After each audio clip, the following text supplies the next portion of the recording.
Hello student, Excel English classes YouTube channel पे आपका स्वागत है। आज हम इस वीडियो में क्लास 12th के लिटरेचर बुक जो है बिहार बोर्ड का, उसका जो फर्स्ट चैप्टर है इंडियन सिविलाइजेशन एंड कल्चर, और इसका राइटर जो है महात्मा गांधी हैं।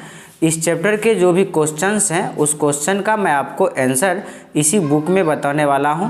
कुछ क्वेश्चंस का आंसर जो बुक में नहीं संभव है उसे मैं आपको लिख करके बताऊंगा। तो चलिए वीडियो की शुरुआत करते हैं। तो हमारा इसमें सबसे पहला जो क्वेश्चन है वो क्वेश्चन आप देख पा रहे होंगे, व्हाट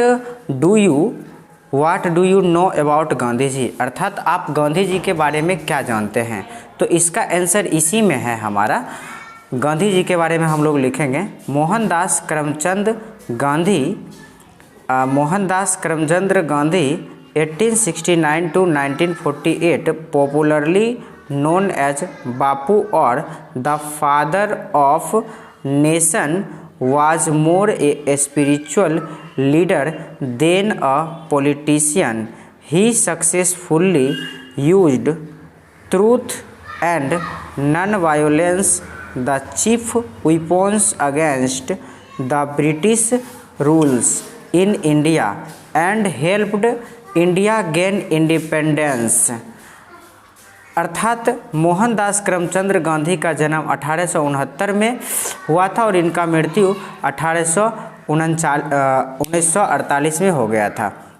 और गांधी जी जो हैं पॉपुलरली नोन एज, फेमस हैं ये और पॉपुलर रूप से प्रसिद्धि हासिल किए हुए हैं तो बापू के नाम से, और फादर ऑफ नेशन अर्थात भारत के राष्ट्रपिता के नाम से। ये जो थे स्पिरिचुअल लीडर थे पॉलिटिशियन के तुलना में। इन्होंने पूर्ण रूप से सच्चाई और अहिंसा पे बल दिया था और अपना प्रमुख हथियार बनाया था अंग्रेज़ों के खिलाफ भारत को इंडिपेंडेंस करवाने में, भारत को आज़ादी दिलवाने में। तो स्टूडेंट हमारा दूसरा क्वेश्चन है, what did Gandhi do for the farmers in Bihar. इसका मतलब ये हुआ गांधी जी ने भारत के किसानों के लिए क्या किया था। तो स्टूडेंट इसका जो आंसर हो जाएगा, आंसर होगा गांधी जी कैम टू चंपारण। गांधी जी चंपारण आए इन 1917 यानी कि 1917 में। Here the farmers were forced to एलिड indigo on 50% of the land. Bihar के जो किसान थे उन्हें फोर्स्ड किया जाता था, दबाव दिया जाता था नील की खेती करने के लिए उसके ज़मीन के 15% हिस्सा पे, एंड और had to submit the entire indigo crop as rent, और साथ ही साथ उन्हें रेंट के रूप में जो है वो सारा का सारा जो नील होता था वो उसे देना पड़ता था। किसे देना पड़ता था? तो अंग्रेज़ों को देना पड़ता था, ऐसा नियम था। गांधी जी वेंट दियर, गांधी जी वहाँ गए अर्थात बिहार गए, to fight for the poor farmers, और वहाँ पे इन्होंने फाइट किया अर्थात अंग्रेज़ों के खिलाफ आंदोलन किया, जैसे चंपारण सत्याग्रह।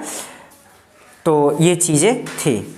स्टूडेंट हमारा तीसरा क्वेश्चन कह रहा है, what do you understand by civilisation and culture. इसका मतलब हुआ स्टूडेंट कि सिविलाइजेशन का अर्थ क्या होता है और कल्चर का अर्थ क्या होता है। ये आपके VVI क्वेश्चन है।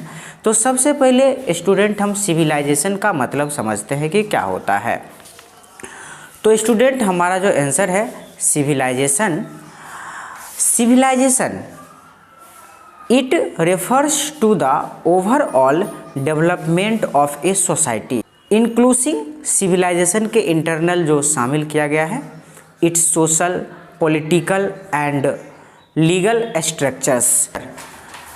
It encompasses the shared beliefs, customs and ways of the life of a particular group।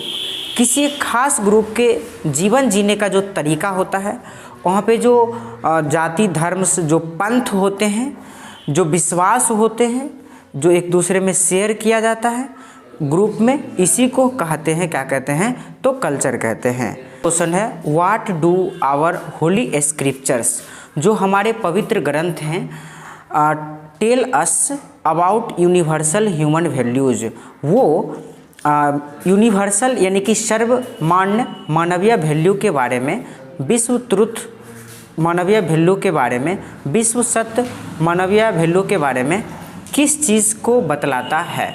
तो चलिए स्टूडेंट, इस क्वेश्चन का आंसर हम लोग देखते हैं। तो इस क्वेश्चन का आंसर होगा स्टूडेंट, आवर होली स्क्रिप्चर्स, जो हमारा पवित्र ग्रंथ है, टेल अस, हमें कहता है, क्या कहता है, तो अबाउट ट्रूथ एंड सेक्रीफाइस, मूल रूप से अकॉर्डिंग टू द चैप्टर्स, इस Indian civilisation and culture chapter के हिसाब से हमारा जो होली स्क्रिप्चर्स है, पवित्र ग्रंथ है, वो सत्य, ट्रुथ और सेक्रीफाइस, एक तरह से बलिदान देना, त्याग करना, इस चीज़ को दिखाने का काम करता है। तो चलिए स्टूडेंट, हम लोग चलते हैं अगला क्वेश्चन की ओर बिना देर किए हुए। B1 का जो ये है हमारा रिक्त स्थान, तो इस क्वेश्चन में फिल करना है, India's glory is that it, यानी कि इंडिया की जो ग्लोरी है, जो गौरव है, वो कैसा है। तो इसका जो आंसर होगा स्टूडेंट, रिमेंस इमोवेबल, इंडिया की ग्लोरी जो है वो इमोवेबल है, आप इसे मूव नहीं कर सकते हैं, इसे हटा नहीं सकते हैं। एंड नेक्स्ट क्वेश्चन स्टूडेंट कहता है, the charge against India is that, यानी इंडिया के विरुद्ध किस चीज़ को चार्ज लगाया जाता है, या इंडिया के खिलाफ में क्या चीज़ ऐसा कहा जाता है। तो स्टूडेंट, इसका जो आंसर होगा वो आंसर होगा, कहा यह जाता है, हर आवर एंसेस्टर्स, हमारे पूर्वज, set a limit to our intelligence, उन्होंने अपने चाहतों को लिमिट रखा, बिकॉज, क्योंकि, साव देखा कि happiness was largely a mental condition, उन्होंने गौर किया, क्या गौर किया, कि जो हैप्पीनेस है, जो खुशियाँ है, वो लार्ज रूप से एक मेंटल कंडीशन है, एक दिमागी स्थिति है। आप खुश हैं या नाराज़ हैं, ये एक आपका मेंटल कंडीशन है।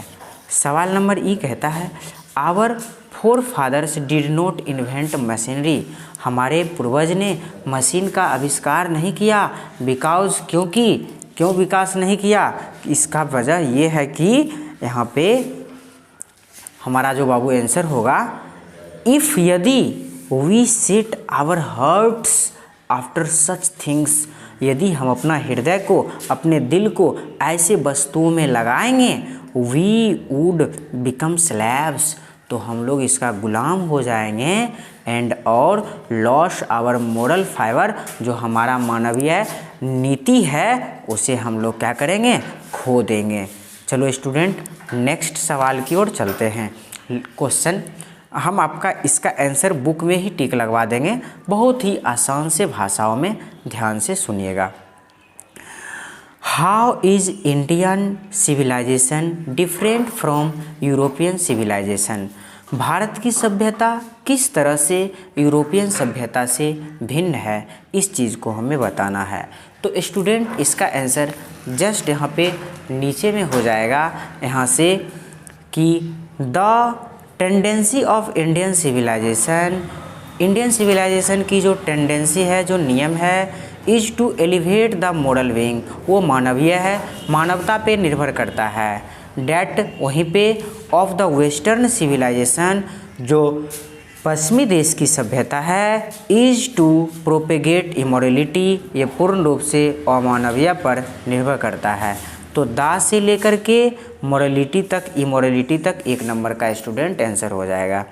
सवाल नंबर 2 कहता है कि why does Gandhi say that mind is a restless bird, Gandhi ji ने दिमाग को बेआराम चिड़िया क्यों कहा। What makes the mind restless, वो कौन सा चीज़ है जो हमारे दिमाग को बिना आराम का रेस्टलेस बनाता है। तो स्टूडेंट, इसका जो आंसर होगा वो आंसर यहाँ से हो जाएगा, वी नोटिस, हम लोगों ने नोटिस किया कि the mind is restless bird, दिमाग बेआराम चिड़िया है, बिकॉज, क्योंकि, द मोर इट गेट्स, ये जितना लेता है, द मोर इट वांट्स, उतना चाहता है, एंड और स्टिल रिमेन्स अनसेटिस्फाइड, इसके बावजूद भी असंतुष्ट रहता है। तो स्टूडेंट हमारा वी से लेकर के अनसेटिस्फाइड तक आंसर हो जाएगा 2 नंबर का। तीसरा सवाल कहता है स्टूडेंट, क्या कहता है तीसरा सवाल, why did our ancestors dissuaded us from luxuries and pleasures, हमारे जो पूर्वज थे उन्होंने रोका लग्जरी के लाइफ से और ये प्लीजर के ज़िंदगी से, ऐसा क्यों किया। Did they do the right thing, क्या उन्होंने ऐसा सही किया। तो चलो स्टूडेंट इसका आंसर देखते हैं। तो 3 का आंसर हो जाएगा यहाँ पे 6ठा नंबर पे, a man is not necessary happy, एक आदमी ये ज़रूरी नहीं है कि इसलिए खुश रहेगा बिकॉज क्योंकि ही इज़ रिच, वह अमीर है, और अनहैप्पी वह नाखुश रहेगा बिकॉज क्योंकि ही इज़ पुअर, क्योंकि वह गरीब है।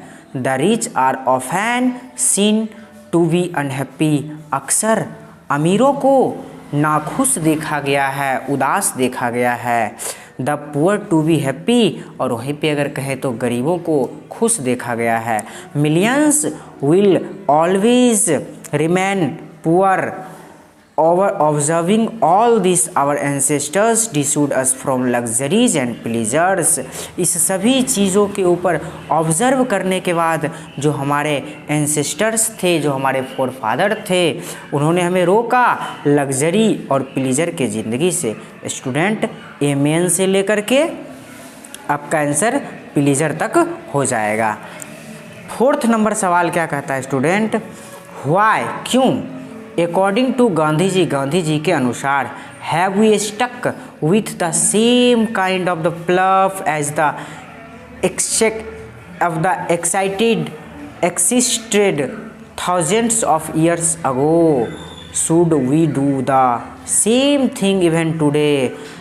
गांधी जी के अनुसार ऐसा क्यों है कि हम लोग थाउजेंड्स यानी कि हजारों साल पहले से लेकर के सेम तरह के हल यूज़ करते हैं और वैसा ही हम लोग आज भी कर रहे हैं, इसके पीछे क्या वजह है।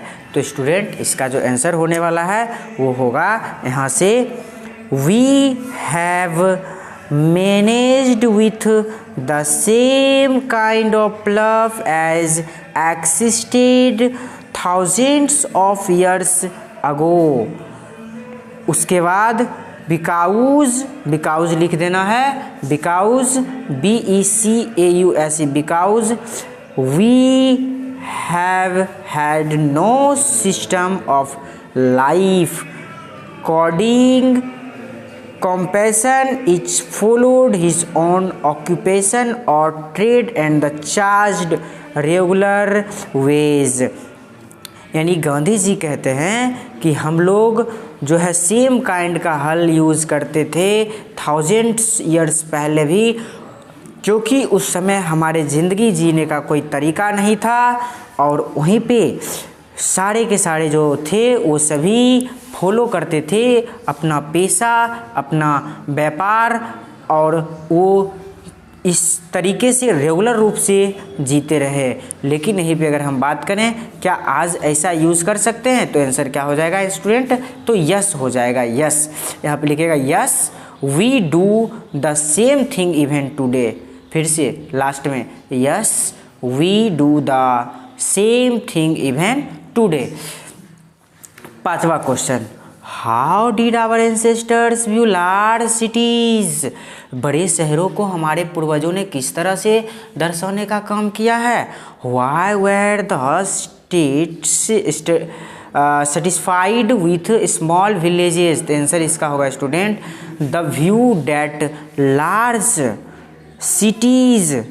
large cities were snare and useless encumbrance and that people would not be happy in them, that there would be gangs of thieves and robbers, prostitutions and vice flourishing in the that poor man would be robbed by rich man। They were therefore satisfied with a small village. तो student इसका ये answer हो जाएगा। अगला question, how did our ancestors enjoy true home rule. हमारे जो पूर्वज थे वो सामान्य घरेलू नियम का पालन करते थे, कैसे। तो इसका स्टूडेंट आंसर होगा, यहाँ से होगा। सबसे पहले लिखना है this nation had courts, lawyers and doctors but they were all with in bounds. उसके बाद फिर यहाँ से लिखना है, क्या लिखना है स्टूडेंट, ध्यान दीजिएगा। उसके बाद फिर आपको यहाँ से लिखना है, क्या लिखना है, दिस वकील एंड बैट्स डिड नॉट रोब पीपुल। उसके बाद फिर यहाँ से लिखना है the common people lived independently and follow their agricultural occupation, they enjoy true home rule. तो स्टूडेंट यहाँ तक इसका आंसर हो जाएगा। इसके बाद का जो हमारा अगला है ये जो सवाल है, इस सवाल का आंसर स्टूडेंट हम लोग अगले पार्ट में देखेंगे। तो थैंक यू।